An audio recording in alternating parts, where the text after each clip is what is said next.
Sarah is from Make a Move, and I'm very excited about this, talking about the physical benefits within mental health, I believe. Sarah, please come up. Thank you so much. Can we all stand up, please?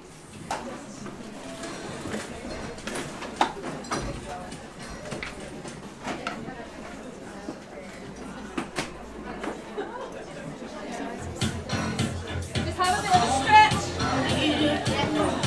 And drop. Stretch. And drop. Take a deep breath in. Bring it in. You are simply the best. Do it again. All in. You are the best. One last time.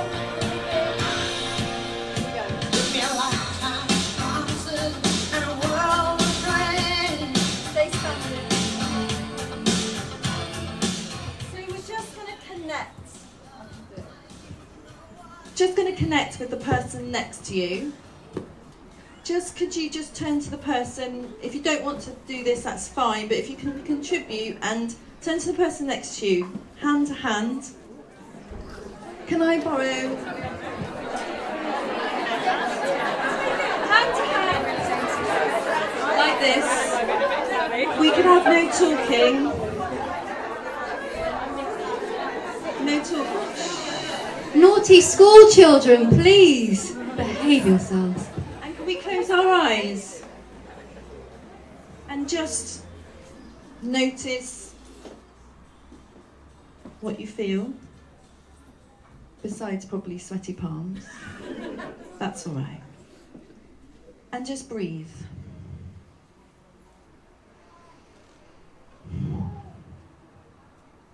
Just notice. Just listen.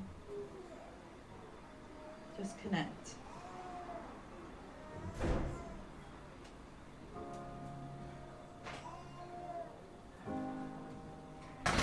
What can you feel from that person's hands? Do you feel giving, resistance, or just warmth and kindness? And if you feel comfortable, one of you may begin to just move that person's hands, just gently, very little. Lovely, some people are doing it, perfect. Just move. Breathe, if you're still.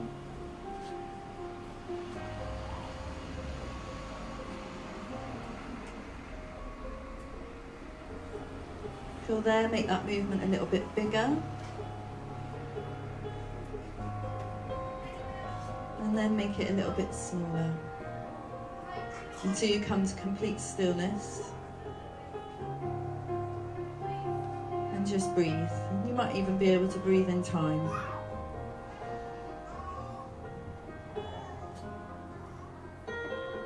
And then just open your eyes and just say thank you to the person. If you want to, give them a hug. Oh, you did it. Nice. Thank you. So, I'm just going to say who we are. So, I'm Sarah Haddow. I'm the Assistant CEO of Make a Move, and we're based in Bath and North East Somerset. I'm also a movement psychotherapist, hence the movement and need to move in our bodies. Do you want to go with your bit? This is Orla. Yes, I'm Orla. I don't generally move. I write the funding bids. I wore the sweatshirt to remind me. Okay. Last year, I was pregnant. I was pregnant and I had antenatal depression. What was supposed to be a happy period became a very dark one. I was low. I was so low that at about 3 months pregnant, I wanted to take my own life. I felt worthless. I thought my son and partner would be better off without me. I saw no way out. I decided I wanted to hang myself. On that very morning, as I was driving to work, I pulled over and got out my phone. I texted my partner and my mum. I needed help. That was the beginning of my cycle into depression, which further escalated after I had my daughter. After a traumatic birth, I held her in my arms, and I felt nothing. The following week was so hard. I was physically very ill, and after another hemorrhage, I was in and out of hospital. I was also crippled with depression and anxiety, and I would often be found in bed, rocking backwards and forwards. My self-worth plummeted. I would walk to the doctors, mad, stray into the road, almost wishing a car would come and hit me. Then my health visitor suggested make a move. At first, I was dubious. A bunch of sad women dancing around? Yeah, not for me. But I decided I had nothing to lose, and so I am so glad I went. Make a move made me feel human again. I could laugh, cry and dance my heart out. It reminded me that I wasn't just a mother or just a girlfriend. I was a woman, the strong woman who overcame the dark thoughts, the empowered woman who came back from the dark place, the tenacious woman who will never give up. Make a move gave me my life. For that, I am eternally grateful.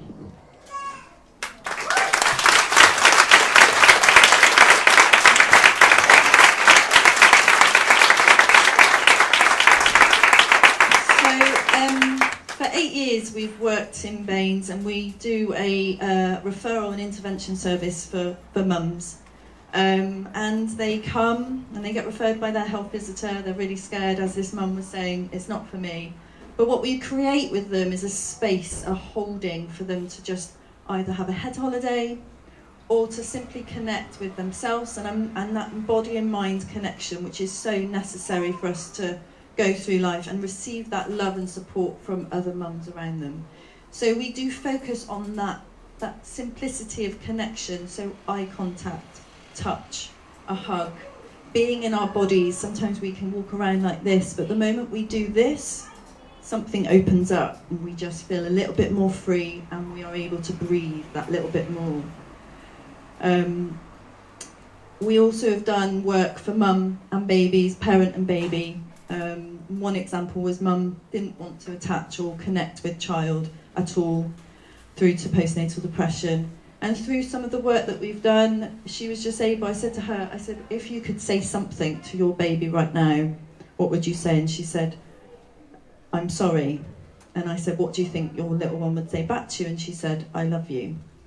And it was just that, and there's sort of endless stories of that. I know Holly Reynolds has spoken at these events, and she's one of my first mums from 10 years ago that I worked with. And it's amazing to see her on these circuits, because she's really powering up the support in postnatal depression in Bristol and Bath. And it was just that first moment when we worked together that she was just like, it was the first time I had that rush of love for Darcy. It was just incredible. And that's what movement and music and a collective space to come together can create. We are fortunate enough that for the last 15 years, Michelle, the founder of the charity, has worked in education in Baines. We run the major dance event in Bath called Dance Umbrella. Don't know if anyone's got any children in Baines, but would know about it. Woo! One at the back, yay! See you there. It's like stages, it's equivalent to stages, but that gave us the access to go into schools and say, well, let's look at schools' well-being, because we can see that the mental health of the children are increasing, and we know that movement, especially movement psychotherapy, can have another way in to be able to support a child to express how they feel, especially if they're non-verbal, especially if they don't like to open up and talk. They can express it through play, creativity, imagination and visualization. And I work with a lot of boys in primary school, and they get referred through to the 5-week course. Again, it's also funding dependent.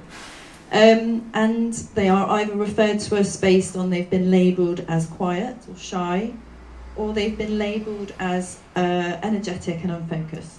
So those are kind of the labels that they have. And they come in, and it's just that space for them to be together, to have a check-in, reflect, and they can say what they want. And it's the milestone moment when they can actually trust each other in the group, and they look at ownership and teamwork and autonomy about who I am. As Linda was saying, not the boxes that I've been given, but what am I worth? What's my self-worth? Because I am worth something, and it's empowering that confidence in them. And they get it. Just something switches for them, and they feel empowered. And it's the same with girls. It's the same with mixed groups. By the end of it, we get feedback from the teachers saying, "Wow, I've never seen him so calm. I've never seen him have a thought about empathy for another child. Usually something might happen, he just bolt because he's too scared to face it. But he was able to connect because we do the mirroring, like I did with you, that attunement, that synchronicity of being with another person. And it's questioning ourselves, how often do we connect? And not just mean, hi, how are you? Really connect and see that person and listen to them. So that's very much, I mean, we are working I'm actually in Bath at the moment with a corporate business because they want to get all the co-workers to talk a bit more because mental health is increasing in the workplace. So it is transferable, and it's all about being in our bodies and being able to feel safe to talk about that. I think that's it. That's it. Yay! Lovely. Thank you so much.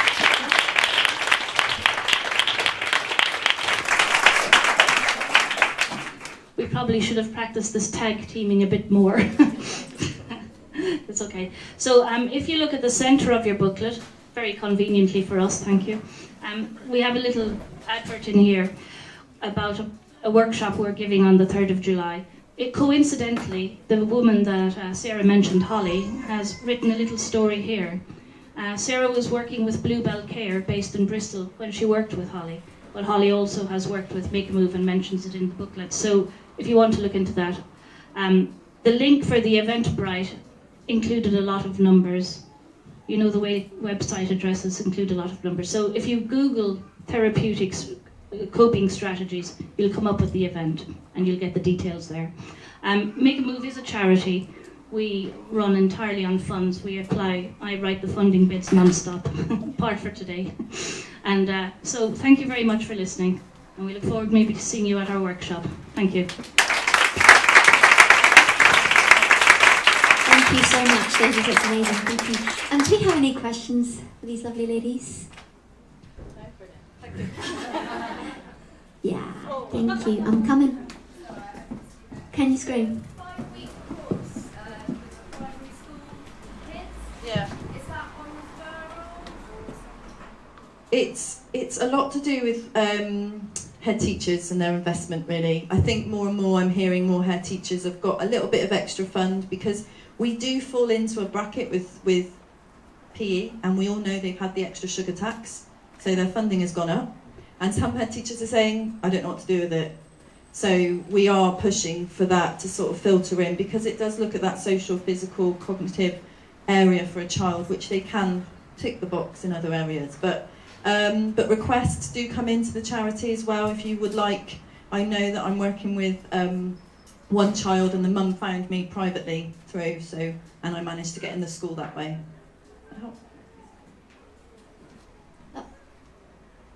Hi. Any other questions? Very self-explanatory. Thank you so much, ladies. You're wonderful. Thank you.